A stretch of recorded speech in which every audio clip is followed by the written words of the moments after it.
Yep, this was a presentation I gave at Chicago and St. Louis here. It's been a few years ago, but it was a presentation I came up with to kind of explain how I model the operations of the area that I model on the Great Western, the southeastern, northeast Iowa, southeastern Minnesota area, and how I took information that I'd gathered through the years and the research I did to emulate the actual operations in the time period that I model and how I represent that on the layout.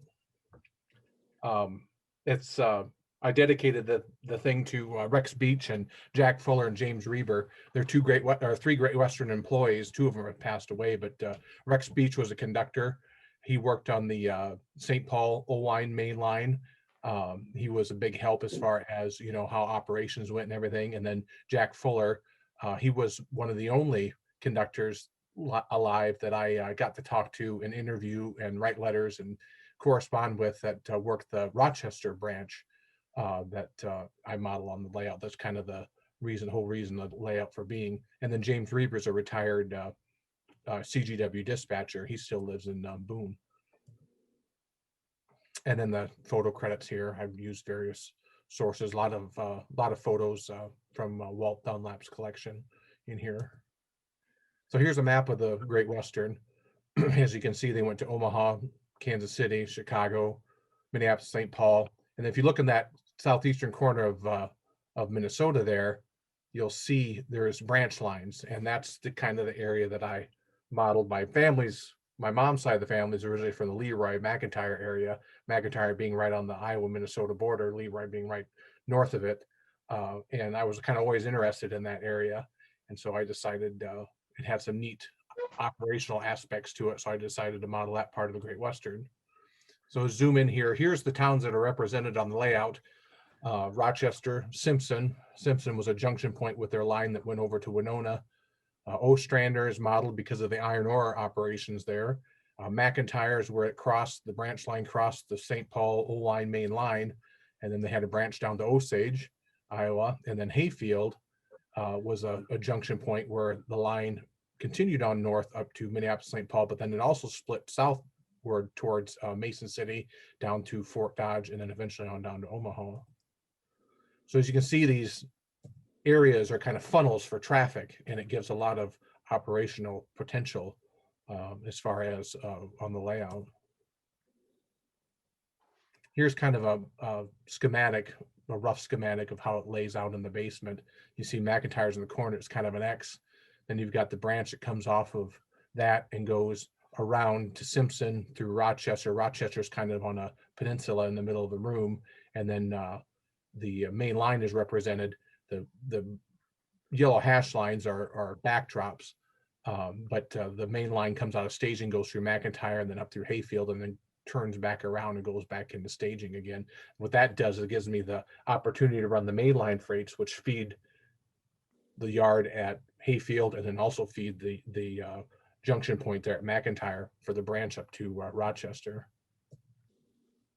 I was fortunate when I was in college to come across these lists. These lists are from 1965. They're of every mainline train that came out of Oline, Iowa, which was the hub of the Great Western, where they had their large classification yards.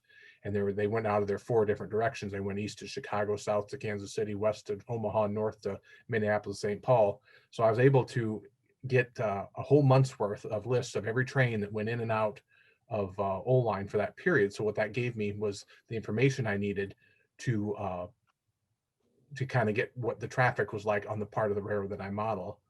This just kind of explains how the sheets are arranged.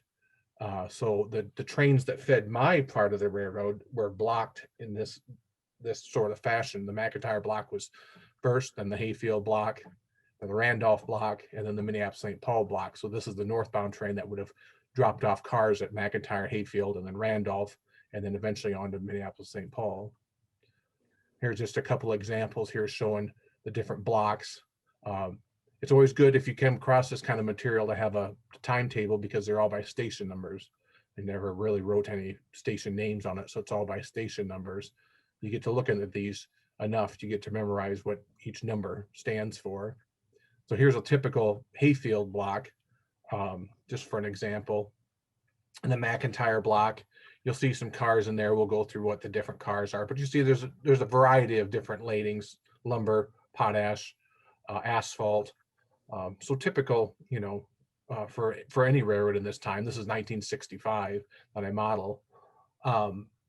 So what I do is the first jobs that run on the layout are the jobs that are going to feed the branch and feed the yard at Hayfield. So the first train is this train 92, which is the northbound train out of O-line, the O-line to St. Paul manifest. They did most of the local work between O-line and St. Paul, and they also had the largest blocks of cars to set out at these junction points on the layout. So it starts north from O-line, and we'll work our way up, the first stop being, as you can see there, McIntyre, then Hayfield. So those are the two places in red there that are on the layout, which will be stopping off and dropping and picking up cars. So here's kind of an overview here, so you can kind of orientate yourself. We're coming north out of O-line, and our first stop is McIntyre, Iowa on the layout. McIntyre, Iowa was, for as much activity that went on there, it was a pretty small yard. Like I said, it was a junction point where the Rochester branch branched off, and then they had also a branch down to Osage, but it only had 3 tracks, maybe hold 20 cars apiece, and a long siding. And then they had another little siding that came off the main, and that was it. But 4 mainline trains stopped through here a day to pick up and set out. And then 1 local came to turn out of Rochester, came down every night and worked this yard. So for it being a town of about 300 people in the middle of nowhere, there was a lot of railroad activity. Here it is on the layout. As you can see, there's the depot, the main line, the siding, and the tracks off into the yard there. Here's kind of, there was a Y there. Here's it on the layout, kind of looking north on the layout. So the branches goes on the right side of the wall. That's the branch up to Rochester. In the center of the room is the line up to Hayfield. So here's a prototypical list, an actual list of a train. You see, we got some Rochester cars that are going to be set out, some salt for the cannery in Rochester. Looks like an empty reefer, most likely for the dairy up there in Rochester. Some potash, that's for Rochester. You got some other cars, some Winona cars that will be set out at Simpson for the Winona branch. Okay. And we got a 1-car lumber for Osage. They only went down to Osage once a week, so these cars would kind of sit at the yard at McIntyre until they ran a local down to Osage. So here's on the layout. We started our operation session there. And here's the typical Great Western Train 6F units heading north.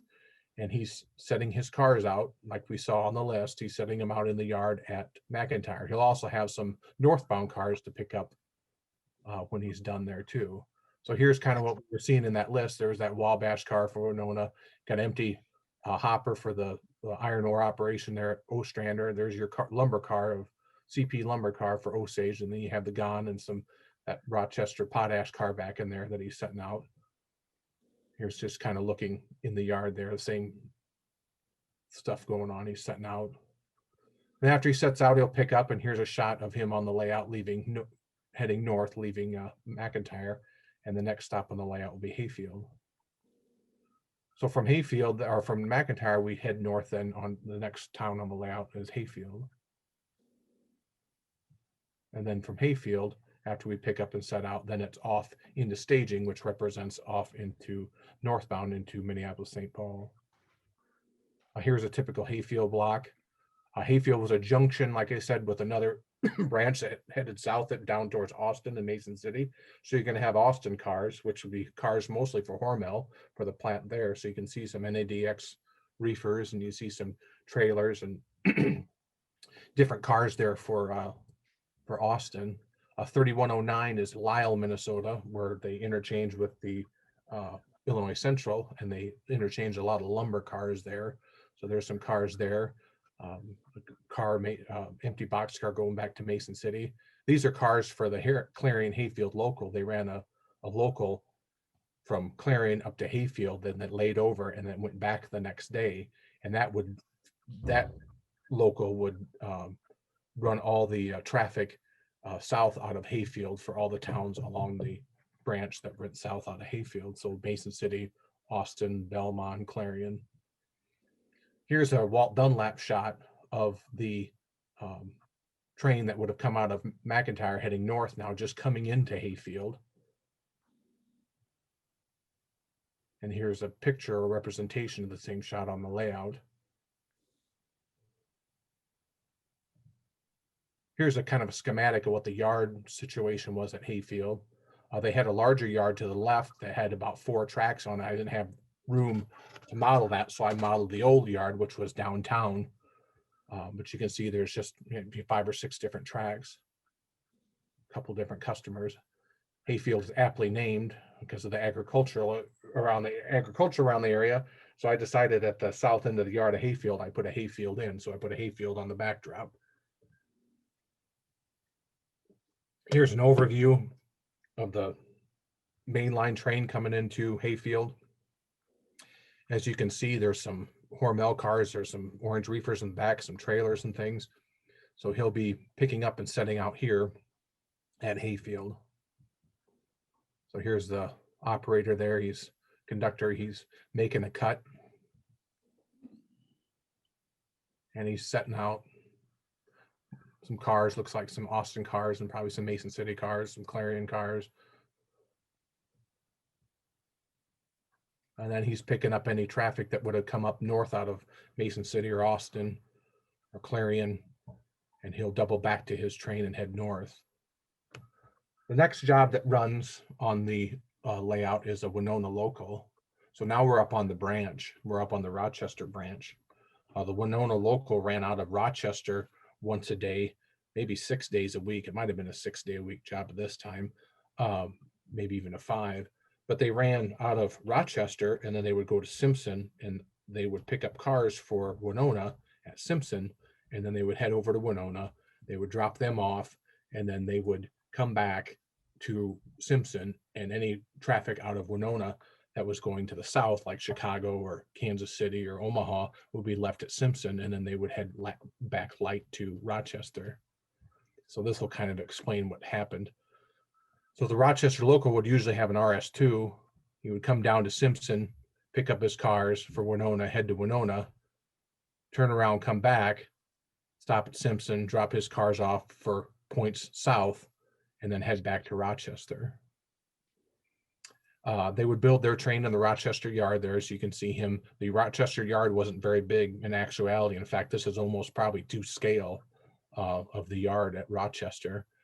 But he would gather any cars that he would have to take with him out of Rochester. And here's a picture on the layout of him getting ready to depart south to Simpson, and then take a left-hand turn at Simpson on the Y there and pick up any more cars and head to Winona. Here's a schematic of what Winona looks, or excuse me, what Simpson looks like on the layout. It was a town situated in the middle of a Y.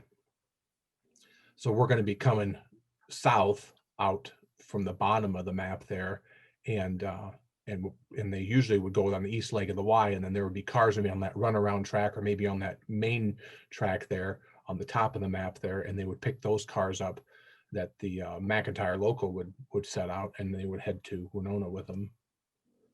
So here he is in the yard at Winona. This is after he come back from Winona. Winona is basically just fiddled onto the yard with your hands as far as the cars that come out of Winona. But anyway, this is him picking or setting out cars. So these are cars from Winona that are cars that are going to go to Kansas City or Chicago or other points south. And so they'll sit there and wait for the Rochester McIntyre local to pick them up on their way down the branch to McIntyre later on that night. Usually he was light, just a caboose hop back to Rochester, because most all the cars out of Winona went south. And so he's heading now back north, getting ready. The conductor's up there walking to throw the switch, and he's going to head north up to Winona, or excuse me, Rochester.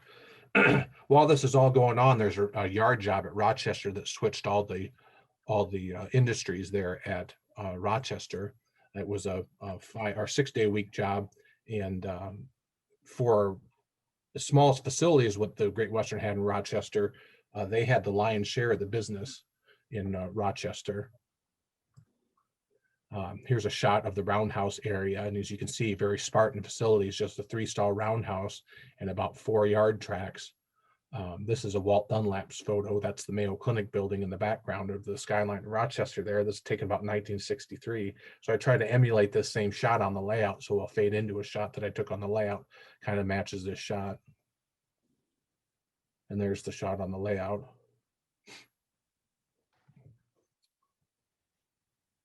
Here's the kind of a schematic of the yard again. Like I said, just a rip track, a siding, main. They had a Rochester dairy lead, which Rochester Dairy was a large customer. It was a large dairy that produced cheese and powdered milk and other milk products. Then they had a coal track, which they didn't use at this time, but only for storage because they needed the room, because it was kind of everything was shoehorned in here. So they needed all the room they could get. So they usually use that for extra storage for cars. But like I said, very Spartan facilities in Rochester, but a very busy place. Here's a picture of the roundhouse at the yard at Rochester. Here's a picture of the roundhouse in the yard at Rochester on the layout. Here's the engine facility at Rochester. Very, very simple setup. As you can see, here's another shot of the yard. Not a whole lot of room, but it was, as long as they kept the cars turning as far as the yard job and stuff, they would move quite a bit of cars in and out of there, especially during the summer when things were busy. So the Rochester yard job would tear out or tear up the train that came in over the night from McIntyre. So he would start his day out in the morning of disassembling that train and getting it ready to spot any cars there for the various customers. And like I said, they had the lion's share of the business. The Northwestern went through Rochester too, but most of the business, the big accounts, the cannery and the dairy and a lot of oil dealers and lumber yards and stuff were on the Great Western. So they kept pretty busy. Like I said, here's a listing of the large industries that were on the Great Western. Libby, McNeil and Libby, which was the, if you've ever been to Rochester, you see the large Iroquois water tower. They just tore down the buildings now, but they saved the water tower. That was a large cannery. Rochester Dairy, like I said, was a large dairy that shipped out a lot of powdered milk and milk products and whey and cheese. Woodruff Company was a wholesale electrical and plumbing supply company. Then there was a scrapyard there, Bemmel. Rochester Fertilizer. There was a feed mill downtown. IBM, International Business Machines, had a plant there. Then they had a place south of the yard called Oil City, where there was about 7 or 8 oil dealers all in one area that they served, and then several lumber yards scattered throughout town that the Great Western served. Here's Libby's on the layout.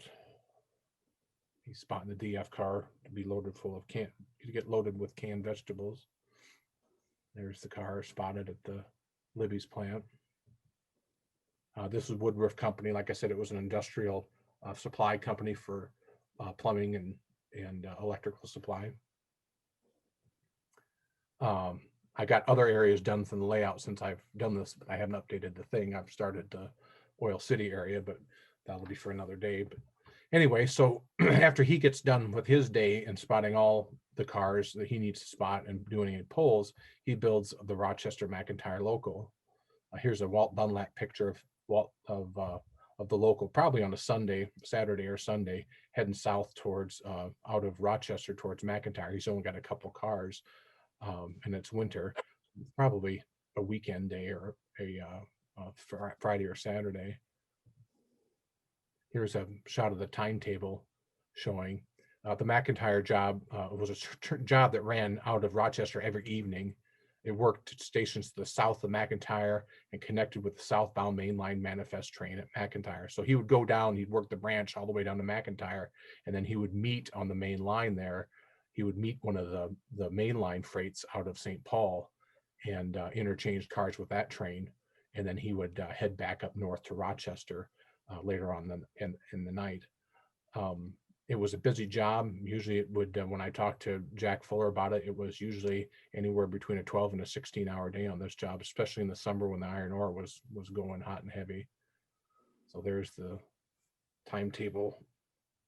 There's the stations on the layout highlighted in red that will work. And then we head back up north after our work is done at McIntyre and work the stations back north and head back up towards Rochester. Typical power on this local was 2 F units. Sometimes during the mining season, they would add a couple of B units because of the heavy iron ore traffic that was take place during the summer when they would pick up 3-bay hoppers of loaded of iron ore at Ostrander. Here's a typical Rochester local getting ready to depart southbound towards McIntyre. He's in the Rochester yard there. They're just getting ready to head south. One thing that came in really handy kind of to figure out how this work was done, and then also kind of with the car loadings and stuff as far as train lengths and things like that, and what kind of traffic was moving, was this conductor's logbook from Jack Fuller from 1963 to 65. He was kind enough to let me borrow it, and I scanned it. And just to kind of go through what kind of information is on things like this. So this first line, 5111, basically tells me that on that day, on August 19th, 1964, this job left Rochester at 5:30 or 5:50 p.m. with 9 loads, 4 empties, and caboose 611. And then 10 minutes later, he got down to Simpson and picked up 8 loads and 18 empties. And then he picked up 1 load, or set out 1 load at Stewartville. And he spent an hour and 35 minutes at Ostrander shoving to the mine and picking up 45 loads and 1 empty of 45 loads of iron ore and 1 empty. So like I said, a lot of work at during the mining season in the summer at Ostrander. 5115 is McIntyre, and he spent 3 hours and 15 minutes at McIntyre to meet 41, which was the southbound mainline freight I told you that he interchanged cars with. And he did his switching there, and he departed northbound then with 21 loads, 35 empties. Then when he got back, it took him an hour and 5 minutes shoving back to the mine and spotting 21 empties to the mine. He picked up 1 load. Spent 50 minutes at Stewartville switching and spotting some loads and empties. 20 minutes he spent at Simpson setting out 17 loads and 2 empties for the Winona branch. And he arrived at Rochester with 8 loads and 7 empties and caboose 611. And he was on duty for, let's see, from 5 at night till, well, he's on about 15 hours. So 14 hours and 25 minutes, it says 220 miles he made. So it was a busy job during the summer. So here's a overview again of the map of the area. So first stop from Rochester is just a few miles down the road at Simpson. Here again is just to kind of acclimate yourself again. Here's Simpson. We'll be coming from the bottom of the map, heading towards the top right. And there'll be cars on them too, that main and runaround for us to pick up. Here's Simpson on the layout. Like I said, Simpson, the town itself actually sat in the middle of the Y. It was just a few houses and a gas station, and I think they might have had a post office there also. So here we've cut off our train on the left at Simpson, and we're now picking up the cars that came out of Winona that afternoon. And there's a carload of flour probably out from one of the flour mills at Winona, and then there's, you see, a Northwestern box. Could be loaded of mids, could be loaded something out of one of the interchanges with either the Green Bay Western or the Northwestern. But we're picking up these cars because they're going to head south at McIntyre. And so after we get done picking up at Simpson, we're going to head south, and the next stop will be Ostrander. So from Simpson, we're going to go to Ostrander. Here, just north of Ostrander, was a Y that came off the main line and went back to the wash plant where they washed the ore. This ore was strip mined.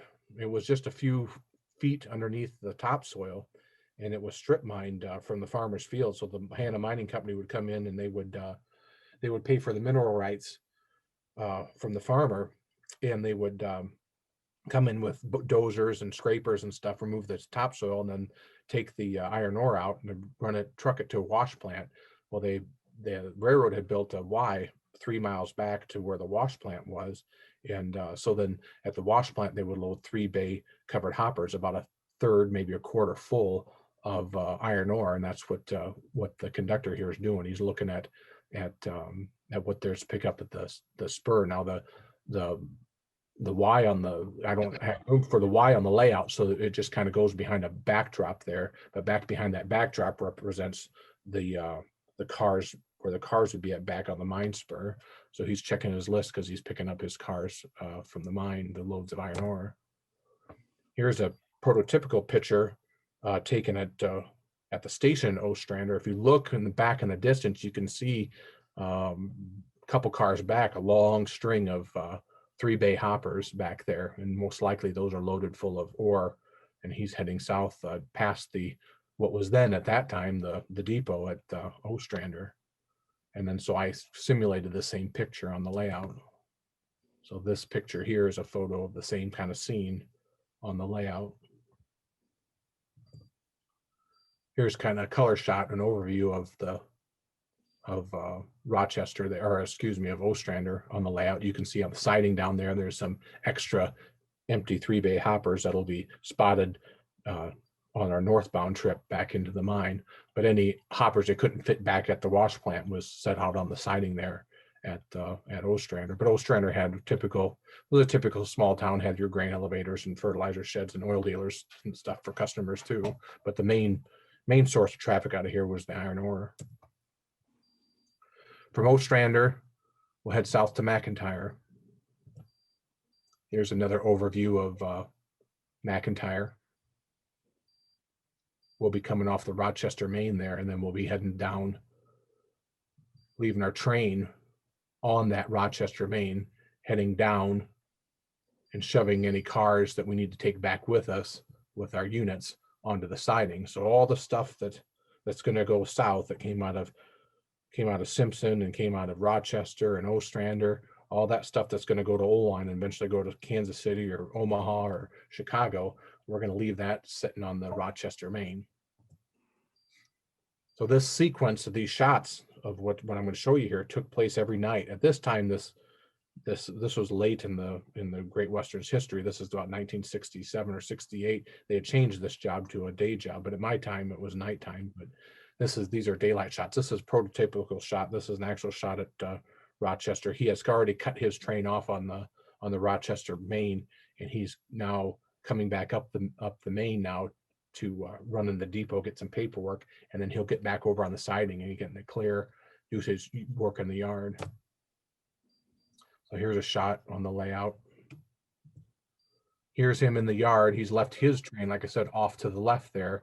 And now you can see the caboose is next to the engine, and because he shoved his train, the stuff he's going to go back with, up the siding, and he's now going to get a hold of his train to start switching out these cars that had been left for him by through the night by the other trains, for him to start switching that out and building his train to head back north while he's waiting for that mainline train to come into town and pick up his cars.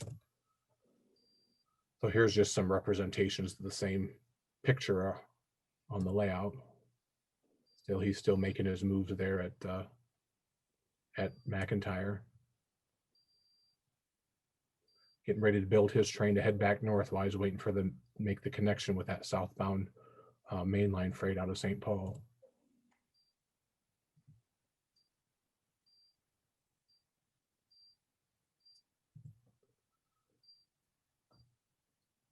So back here, just to give you an overview here, you see that yellow line up in the top left. That's our train. That's all them cars are going to go to Oline.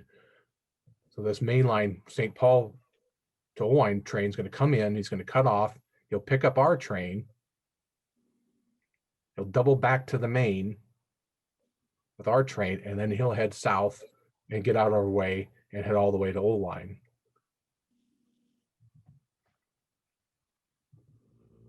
So here's a kind of a picture. You can see the local sitting in the siding, waiting for the mainline train with the 6F units to come in.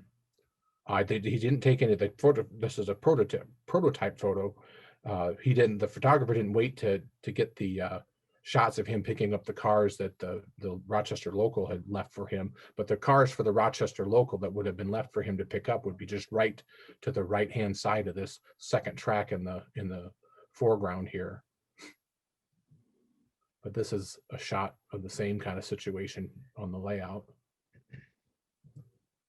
And then this is a shot of him leaving town. He has already picked up the cars off of the track in the front here, and he's already doubled back to his train, and he's heading now south to Oline. And here's kind of the same thing going on, the picture on the layout.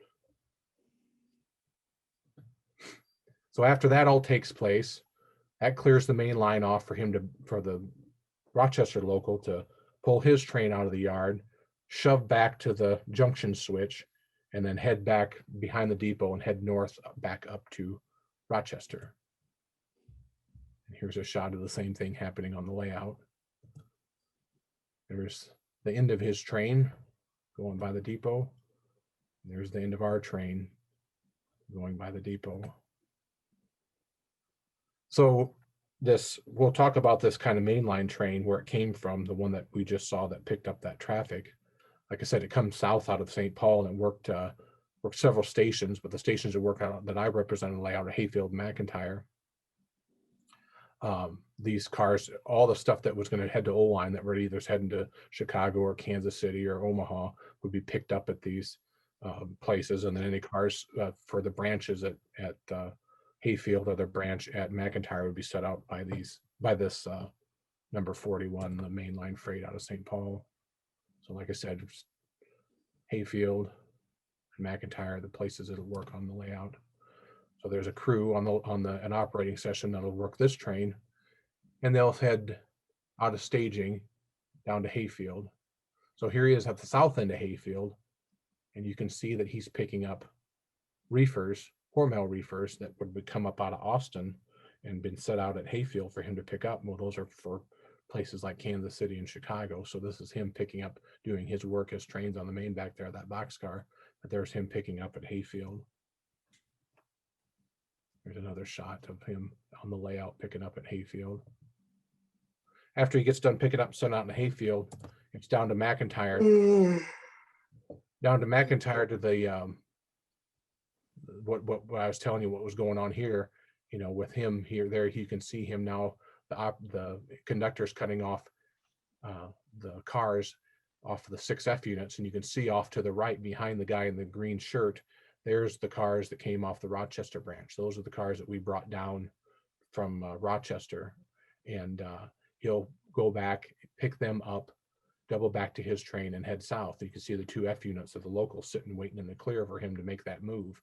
Now, the reason why they did it this way, why didn't he bring his cars into the yard and they pick him up out of the yard? Well, you can see there's not a lot of room in the yard, and when the iron ore was heavy, this local would come down off of the Rochester branch, and he might have 50 or 60 loads of iron ore plus whatever other traffic he picked up along the way at the stations between there and Rochester. So he might have 60 or 70 cars for them to pick up.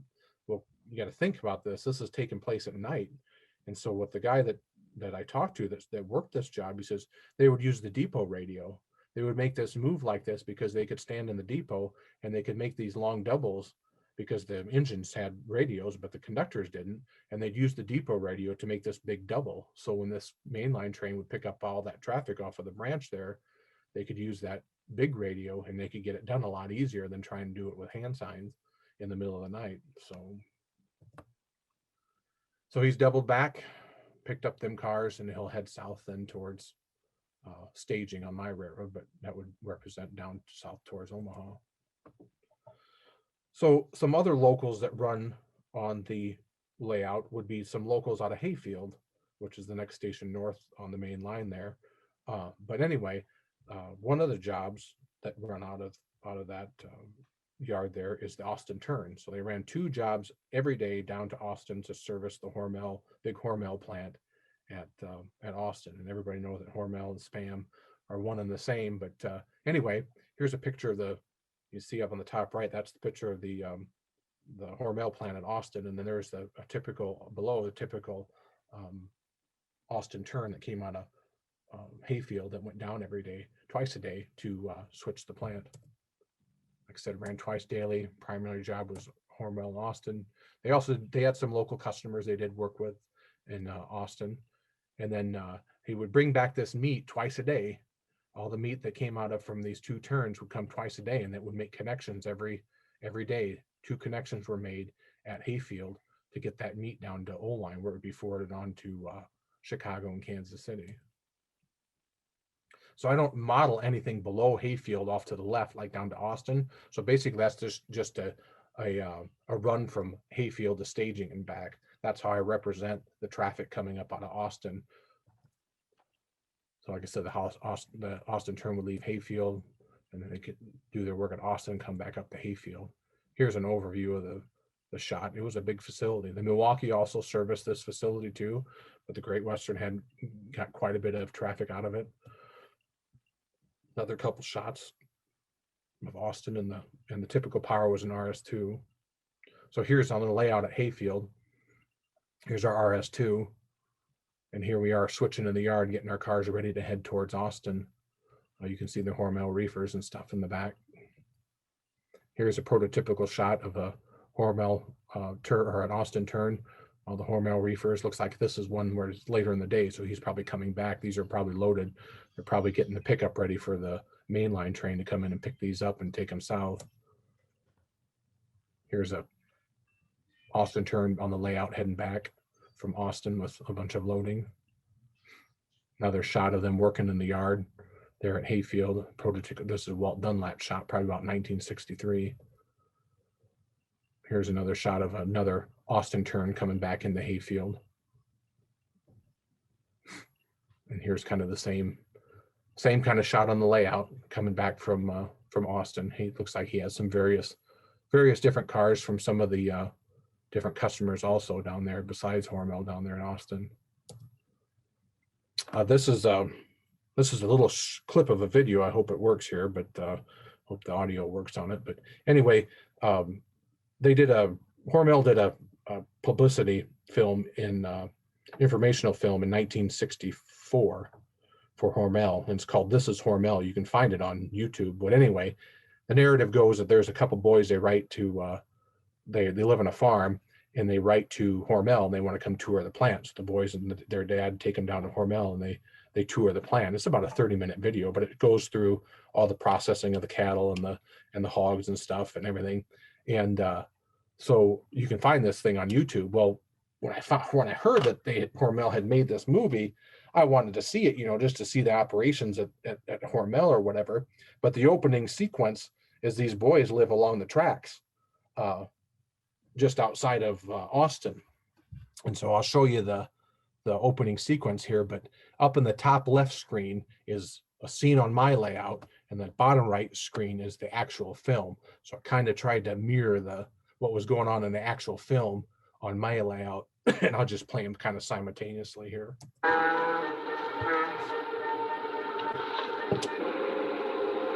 Introducing Brad and Greg, sons of Dale Rugg, a typical Minnesota farmer. Minnesota annually ships large quantities of meat and other agricultural products to consumers throughout the United States and in foreign countries. Gee whiz, look at all them Hormel cars. Yeah, wonder what's in them and where they're going. Hey, I know what. Let's write a letter and ask if we can visit the plant. Dad'll take us, I bet.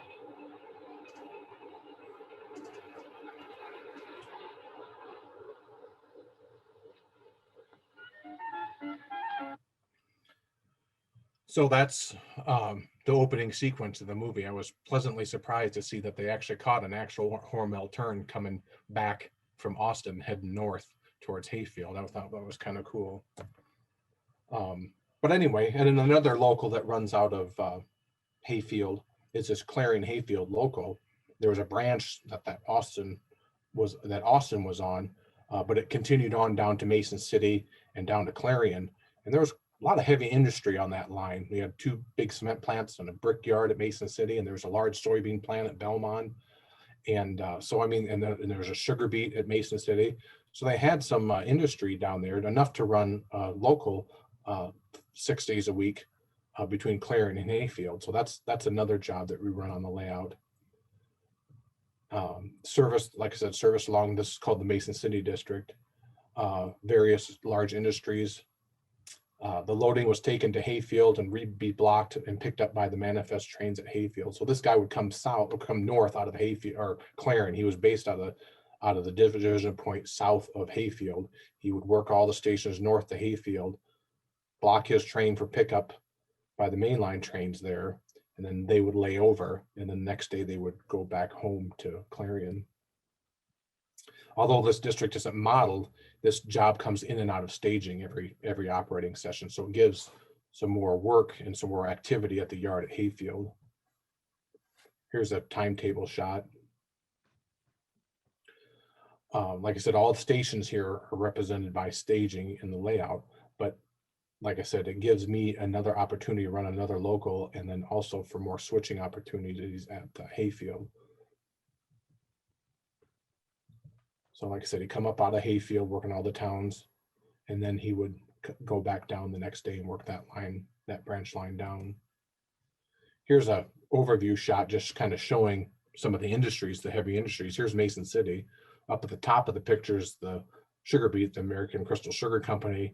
Then the red lines are is the Great Western main line there, and it ran into Lehigh Cement and also into Northwestern States Cement. It also ran into Mason City and down towards the brickyards, and then there was a soybean plant in Mason City they serviced. But cement traffic from the two large plants at Mason City added a lot of heavy tonnage to the job, especially in the summer. Most of the cement loading was handled north up to Hayfield, where it would be forwarded on to Minneapolis, St. Paul. As you can see, this is an actual picture of a Clarion Hayfield local, but you can see all the cement hoppers back there. Here's a couple cement hoppers coming into Hayfield there on the layout.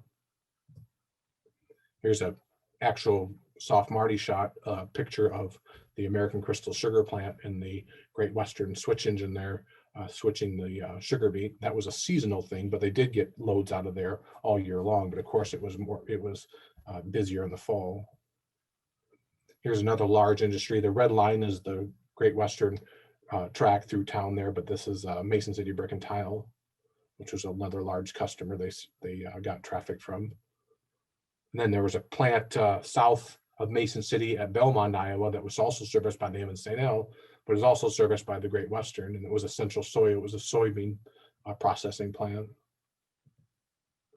There's a Central Soya car sitting at the yard at Hayfield to head south, eventually back towards Belmont. So it gives me a lot of different switching opportunities and another local to run during an operating session. A lot of traffic also was forwarded from Fort Dodge, which is a little bit further south on that line. There were 4 large wallboard plants at Fort Dodge that provide a lot of northbound traffic that went up that line into Hayfield. These cars were forwarded northbound, mostly to the cities, because during this time the cities were Minneapolis seeing a building boom. So there was a lot of cement, a lot of wallboard heading north out of these gypsum mills, going north up to the Twin Cities. So you'll often see on these locals during an operating session, these are 2 loaded bulkhead flats of wallboard that came out of Fort Dodge heading north to Minneapolis. When he's heading south, here's a picture of a Clarion Hayfield local at Clarion. He's getting ready to head south back towards Clarion. But a lot of stuff that came out of the cities was set out here that would be forwarded on to the Illinois Central at Lisle, Minnesota, which was on that branch down to Clarion. And here's a whole big block of northern road cars. You see some CN, Great Northern Pacific cars in there. That's all lumber for interchange that came out of the cities for interchange to Illinois Central at Lisle. Here's a couple loads of lumber on the layout, sitting by the depot there in Hayfield, ready to go south. Here's another shot of the Clarion Hayfield local in the yard at Clarion, getting ready to, he's on the Omaha, Maine. He's ready to head south towards Clarion. Here's kind of the same during an operating session. Here's the same kind of stuff going on. He's getting ready to head south. He's got his train built, shoved back to the depot there to get some paperwork, and he'll be heading south to Clarion. And the last job that we run on the during an operation session is an Osage turn. If you kind of remember that map, there was a little branch that came off and went south out of McIntyre, and that was a little branch that went about 16 miles south down to Osage, Iowa. They ran this trip usually just once a week. They usually ran light power and a caboose down to all the way down to McIntyre to pick up any Osage cars, and then they would pick up those cars and head down the branch to Osage. The loading for Osage was just kind of collected all week. It wouldn't really amount to a whole lot of cars, but it would collect there all week, and then they would run down there once a week. It was funny because I was actually able to talk to the one of the last station agents at work for the Great Western that worked there at Osage, and I asked him. I said, "God, there must not have been very much traffic that came out of Osage." You know, I said, because I said, "You've only went down there once a week. That's terrible service." He's like, "Well, not actually." He says, "We actually had quite a few good shippers out of there." He says, "Because we had a deal where we only ran down there once a week. So we didn't charge them demurrage all week to unload or load their cars." So he said, they got a whole week to load or unload their cars without a charge because we weren't going down there. So he said, actually, the shippers were okay with that agreement, and some of them actually preferred it. Here's just another shot of that conductor's logbook showing it, one of his runs down to Osage in 1964. So here's that overhead shot, that map. So you'll go all the way down from Rochester, just light power in a caboose, and then McIntyre. You'll pick up some cars and head down, and then you'll head down to Osage, do your work. Any cars that you can come back with that are going to go north or south, you'll leave them up there at McIntyre to be picked up later on by the mainline trains. And then it's usually just light power and caboose back on up to Rochester. It's a long day because that branch line was 5 miles an hour from Osage to McIntyre. But here's we are in Rochester. We got our caboose, and typical power for this job was an S1. Here's a prototypical shot at McIntyre. Just one car, it looks like we're going down to Osage with. And here's the same kind of shot of the same thing happening on the layout. Here's kind of the overview of what Osage looked like. To the right, you see that's the Illinois Central. The Illinois Central also went through Osage, but you can see these kind of balloon track, or these widened out tracks there of the track arrangement at Osage. But there were several, like I said, several Earl dealers, a large co-op, some feed places, a freight house, a couple lumber sheds, and a ready mix. So they did have several customers that they would service down there. Here's an overview shot of what Osage looks like on the layout. The Illinois Central is down at the bottom of the picture, and then of course you're looking north. You can see the customers along the Great Western there. Here's kind of a ground level shot. Here's an actual shot of them working on the north end of Osage. Here's another shot on the layout working Osage. And then once, like I said, once they get done with their switching and stuff, they head back north. This is on the branch on the layout between Osage and McIntyre. We're getting towards the end of the presentation, but out of all the trackage that was modeled, all the hundreds of miles of trackage that I kind of try to encapsulate in my layout, almost all of it's gone, and less than 2 miles of it exists today. This is a picture of them actually ripping up some of the track in the mid 60s. And then the last slide for the program, a friend of mine, Jim Reber, took this picture, and this is I put this, if you ever read the corporate history of the Great Western, it says the official end of the Chicago Great Western was only hours away when James L. Reber, dispatcher in Owine, photographed business car 100 leaving a Kansas City bound freight. President E.T. Reedy and his grandchildren were aboard the company's finest piece of rolling stock. So this picture here was taken on the last day of the Great Western that night, at midnight that night on July 1st, 1968 was the end of the Great Western, and pretty much was the end of the beginning of the end of those lines that I model. So, and that's it.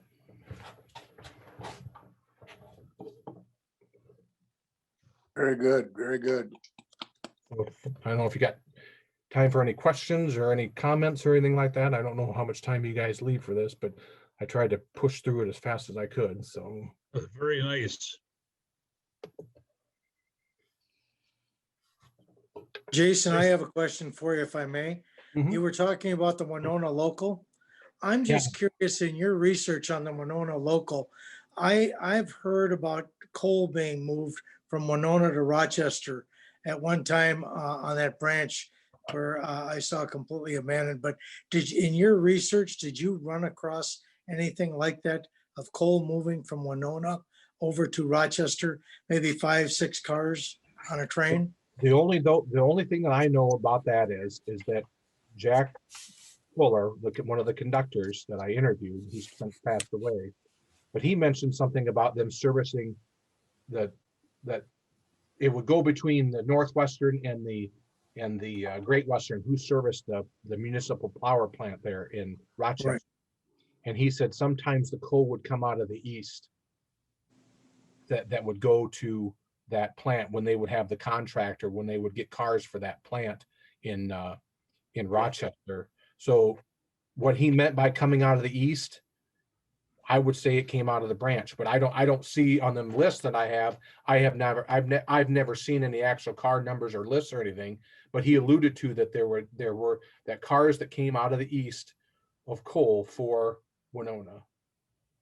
Okay, thank you. Yep. Great job, Jason. It's a wonderful presentation and beautiful modeling. The pictures where you have the prototype and then the model overlaid on it are fantastic. Thanks for sharing all that. Yeah, no problem. If anybody wants to see it again, in little smaller bits, it's on YouTube. So the whole presentation's on YouTube. So Can I ask a couple more? How many operators, how long a session? usually it's between 4 and 6, because how I usually break it up is I have two or three guys that'll work the jobs on the branch line. So they'll work they'll work the Rochester yard job, and they'll work that local that goes down to McIntyre and back. So you got 2 branch guys, and then you got 2 or 3 guys that'll work the mainline stuff. So they'll work Hayfield, and then they'll work the mainline trains that go up and down the main line between Hayfield and McIntyre. Okay, all done by switch list primarily then, right? Yep, all done by switch list. Okay. Great How stuff. long does it take you to set up those switch lists? I don't know. It usually takes me about a day before. I usually take about 4 or 5 hours to set up that includes staging the train. So that's taking the cars out of the drawers and stuff like that. And then back behind me, I don't know if you can see, I'll put the camera down. Here's where all the way bills are. So where I'm sitting at is a desk, and I turn around are all the card boxes for all the different tracks and spots and things like that on the layout. So nobody but me touches the car stuff. So I just basically transfer that over to a laptop where I'm sitting at now at my desk.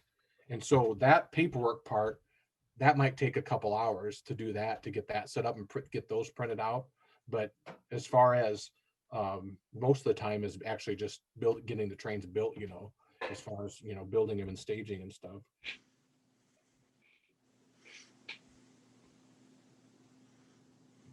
All right. Well, thanks again. I will have this recording up on YouTube probably tomorrow sometime. And really appreciate your time, Jason, and excellent presentation. Thanks everybody for coming, and we'll see you next week.